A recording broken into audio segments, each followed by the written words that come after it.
Bonjour, fidèles téléspectateurs. Nous sommes heureux de savoir que vous êtes très nombreux en ce moment pour nous suivre. Donc voici une fois de plus encore de nouveau dans votre télévision, avec le même invité qui est le pasteur Gilles-Voix Enda. Enfin, parler sur la délivrance. Et pasteur, bonjour. Bonjour, Papa Isaac. Nous sommes contents de vous recevoir encore aujourd'hui. Merci. Comme je l'avais dit, aujourd'hui nous allons parler sur la délivrance. Il y a une question, pasteur. C'est quoi d'abord la délivrance? Merci beaucoup pour cette question, mon bien-aimé Isaac. La délivrance vient d'abord du mot, du verbe délivrer, qui signifie rendre libre un objet ou bien quelqu'un d'une personne. Rendre libre, pasteur. Qui rend libre? C'est celui qui délivre ou bien la personne qui vous a recommandé de rendre libre? C'est la personne qui a recommandé de rendre libre, c'est lui qui a la capacité, le pouvoir de délivrer. Voilà, merci pasteur. Sur la délivrance et le fait de rendre une personne libre, est-ce que la personne sera libre d'une manière totale ou bien ça sera partiel? Ça doit être d'une manière totale parce que lorsque Dieu délivre, il délivre pas à la moitié. Mais lorsque Dieu délivre, il délivre dans la totalité. Ok, merci. Que dites-vous sur ce que les gens disent que la délivrance, ça se fait d'une manière progressive? Donc, ça veut dire c'est un processus des choses. La délivrance, ça s'est fait d'une manière progressive. Pourquoi? Parce que la délivrance est tout un processus. Donc la personne doit bien suivre toutes les étapes pour que sa délivrance soit totale. Merci, pasteur. Est-ce qu'il y a-t-il combien de sortes de délivrance? Il y a plus ou moins 6 sortes de délivrance dont on peut énumérer dans les jours à venir. Il y a 6 types de délivrance. Parmi ces 6 types de délivrance, qui est la délivrance? C'est quoi la bonne ou la meilleure façon de bien vouloir procéder pour délivrer une personne? C'est la délivrance de l'emprise du diable. Est-ce que c'est seulement les diables qui rendent les gens captifs? Est-ce que les gens sont captifs de l'impudicité, de l'alcoolisme? Est-ce que c'est que le diable qui rend captif? En vérité, je vous l'ai dit, tout est fait, il y a une influence derrière ça, c'est-à-dire il y a un esprit qui pousse l'homme, même à pécher, même à faire du mal. C'est-à-dire cet esprit-là, c'est l'esprit diabolique. Donc on peut dire que tout ce que les hommes de ce monde font, c'est influencé par le diable. Oui, je peux dire que tout ce que les hommes de ce monde font, c'est poussé par le diable. Pourquoi? Parce que à chaque effet, à chaque action, même si la personne fait du bien, même si elle fait mal, derrière ça, il y a toujours un esprit. Dire d'emblée que tout ce que les hommes font dans ce monde, c'est poussé par un esprit. Est-ce que l'homme lui-même ne peut pas construire une pensée, et cette pensée lui amène à faire quelque chose? Pourquoi? Parce qu'un homme a dit, vous devez examiner vos pensées, car vos pensées deviennent vos actes répétés, vos habitudes deviennent votre destinée. Est-ce que l'homme de lui-même, il peut aussi faire sortir quelque chose en lui et il le fait aussi?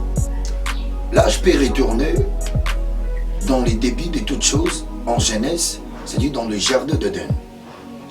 Adam n'avait pas l'envie de pécher.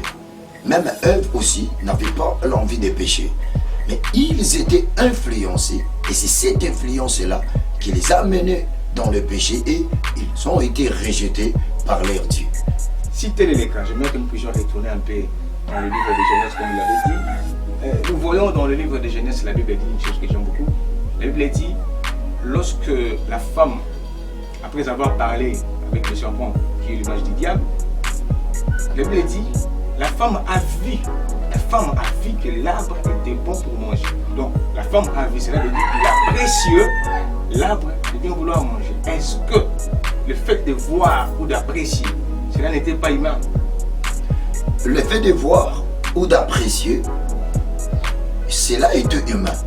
Mais c'était de la manière dont l'ennemi, le diable, qui avait pris la forme de serpent, avait fait la publicité de cette fruit.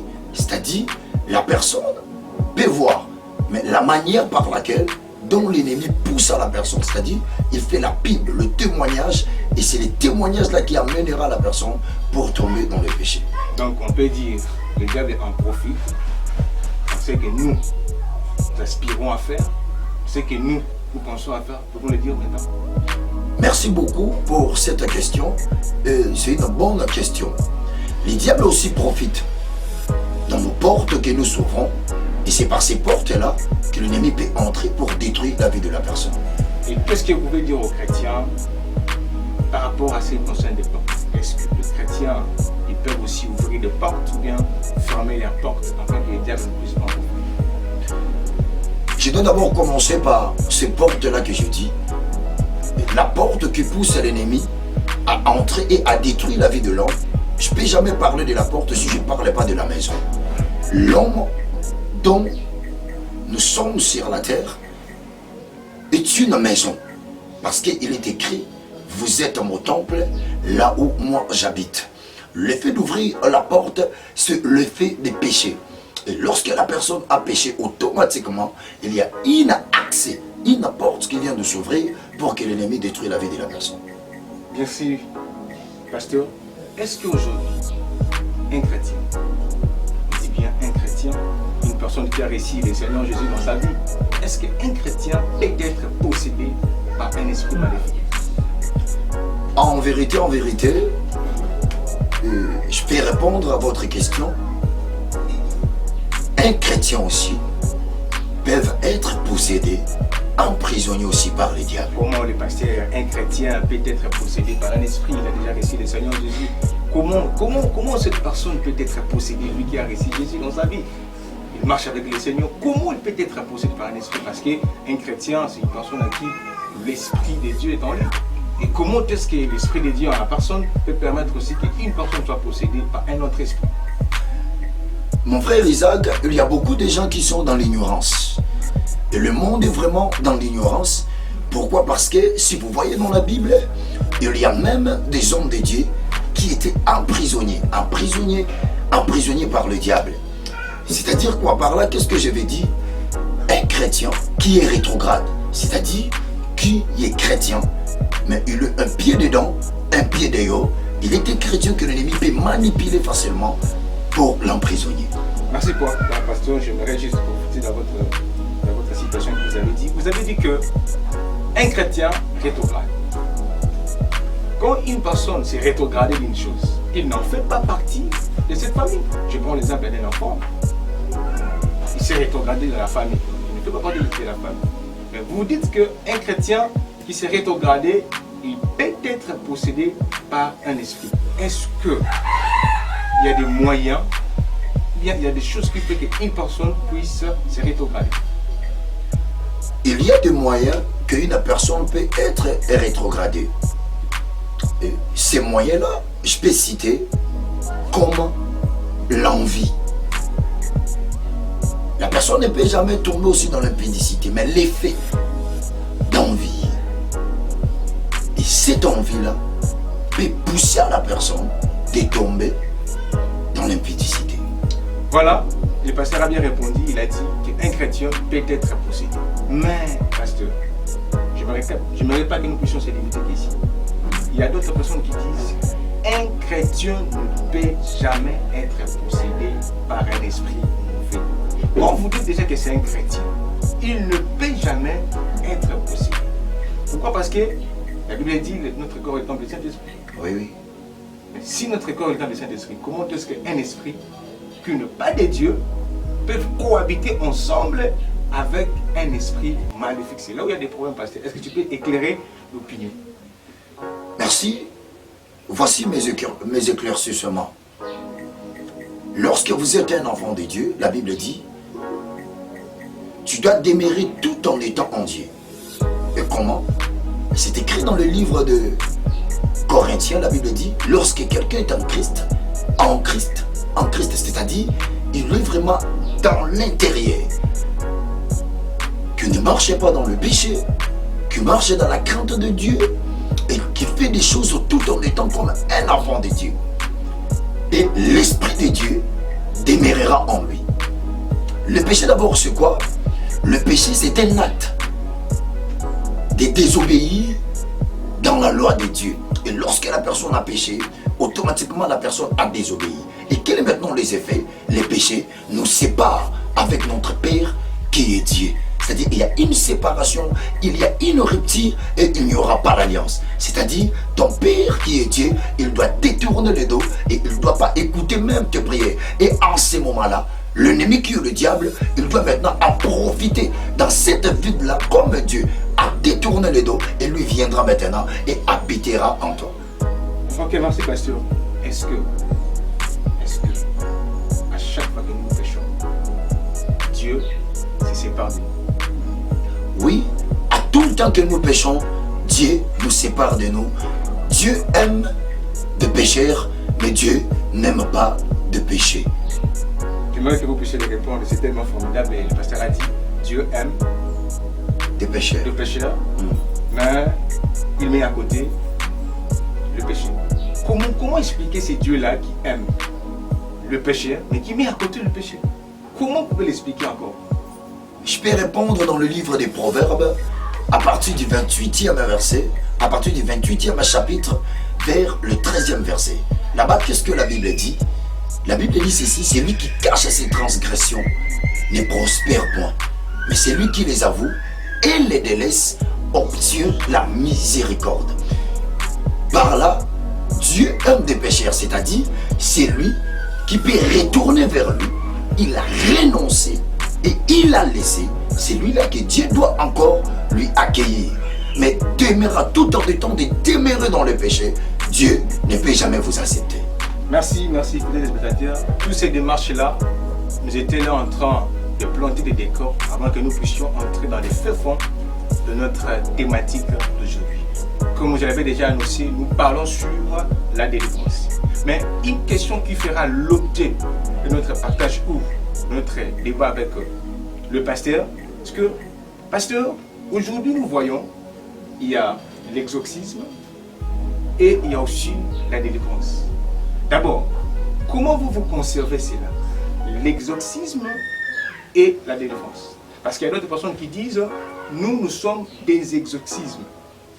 Et selon vous, comment vous pouvez expliquer et analyser cela?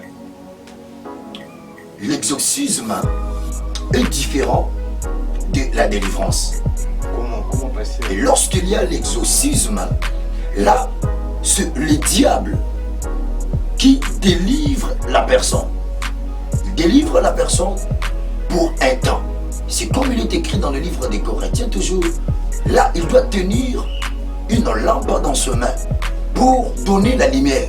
Mais cette lumière-là, c'est pour ramener la personne dans les ténèbres. C'est-à-dire, l'exorcisme, en vrai dire, ne délivre pas de gens. Mais c'est pour ramener des gens dans leur royaume des ténèbres et pour les détruire éternellement. Ok, merci pasteur. J'aimerais juste rentrer dans le début de notre émission. Et vous avez dit, par définition, vous avez dit que la délivrance, c'est l'acte de rendre libre une personne. Le diable est lui-même est opprimé. Comment un prisonnier peut-il aussi délivrer son ami prisonnier qui est le diable?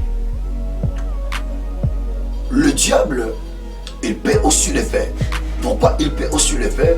C'est écrit dans le livre de Apocalypse. Qu'est-ce que la Bible dit dans le livre de Apocalypse? Le diable, il était un ange. Si tu peux aller dans le livre d'Ézéchiel chapitre 28, tu verras que le diable, il est aussi un ange. Il était aussi classé parmi les anges. Ils avaient ce pouvoir, cette capacité. Et si tu lis la Bible, tu verras que même Dieu n'aime pas qu'on insulte le diable. Pourquoi? Parce qu'il y a une ponction de l'Esprit de Dieu qui a été déposée en lui. Et cette puissance, cette force-là, c'est ce que le diable sert jusqu'à nos jours pour donner la solution et délivrer aussi les gens. Pasteur, j'aimerais que vous éclairiez un peu l'opinion. Vous avez dit que les diables, il était parmi les anges de Dieu. Là, on est d'avis avec vous, on est vraiment d'avis. Vous avez dit que le diable était parmi les anges, d'ailleurs plus aimés aussi. Mais lorsqu'il était encore auprès de Dieu, il jouissait de la puissance que Dieu devait délibérer. Mais dès l'instant où il a quitté les camps de Dieu, est-ce que ce qu'il était appelé à faire auprès de Dieu, est-ce qu'il peut aussi continuer de le faire là où il est? Il peut aussi continuer de le faire là où il est. Pourquoi? Parce que c'est Dieu qui lui a donné ses temps. Pourquoi Dieu lui a donné ses temps? Parce qu'il y aura aussi un temps que son règne doit prendre fin. Ok, merci. Entrons dans l'exorcisme. Vous avez dit que le diable peut aussi détruire une personne parce qu'il possède en lui une puissance qui lui permet de fonctionner comme tel le diable. Maintenant, si l'exorcisme est négatif, comment alors nous pouvons procéder à faire la délivrance? Nous pouvons procéder à faire la délivrance. Nous allons d'abord commencer par celui qui peut d'abord délivrer. Sur la terre, il n'y a aucun homme, ni dans les cieux, ni sur la terre, qui a cette capacité de délivrer la personne. La première des choses, l'effet d'abord de recevoir cette personne-là qui a la capacité de délivrer, automatiquement, la délivrance deviendra totale dans ta vie. Ok. Si, avant d'être délivré, si j'ai bien compris, donc vous allez d'abord recevoir la personne qui délivre. Oui. Si vous recevez la personne qui vous délivre, et vous êtes automatiquement délivré. Oui. Mais il y a une question qui me monte dans la tête de pasteur, parce que aujourd'hui nous voyons une personne qui était un impudique. Il a reçu le Seigneur Jésus, mais il continue toujours à vivre dans l'impudicité. Est-ce qu'il n'avait pas reçu la personne qui délivre? Ou s'il avait reçu la personne qui délivre, pourquoi maintenant sa délivrance tarde? Le problème que nous avons maintenant dans l'église d'aujourd'hui est basé dans ce que la personne écoute. Les Écritures disent ici, la foi vient de ce qu'on entend. Et ce qu'on entend sort de la bouche de Dieu. Et la personne qui écoute mal, il est une personne que l'ennemi commencera à continuer toujours à lui manipuler. Comment la personne qui écoute mal, l'ennemi peut commencer aussi à lui manipuler? Parce que le prophète Osée avait dit, le premier ennemi de la personne, c'est la connaissance. Si la personne a manqué la connaissance, automatiquement la destruction est proche de lui pour le détruire. Nous attendons déjà vers la fin de notre émission Visodela. Mais les toutes dernières questions, ça sera une question qui vous permettra de bien vouloir recommander ce peuple qui nous écoute de partout dans le monde à l'heure des animaux. Pasteur, qu'est-ce que vous pouvez dire à toutes ces personnes qui nous écoutent sur leur conduite pour éviter la possession démoniaque et de mesures préventives qui leur permettra d'être loin de cette possession démoniaque? Merci beaucoup, mon frère Isaac, pour cette question. Voici mon message pour tout le peuple de Dieu qui m'écoute en ce moment. La prière. La prière a la capacité de mettre l'ennemi qui est le diable loin de vous. Pourquoi? Parce que les Écritures disent, là-haut il y a l'Esprit de Dieu, l'ennemi ne peut jamais demeurer. L'ennemi ne peut jamais exister. La prière. Deuxièmement, c'est de prendre la décision.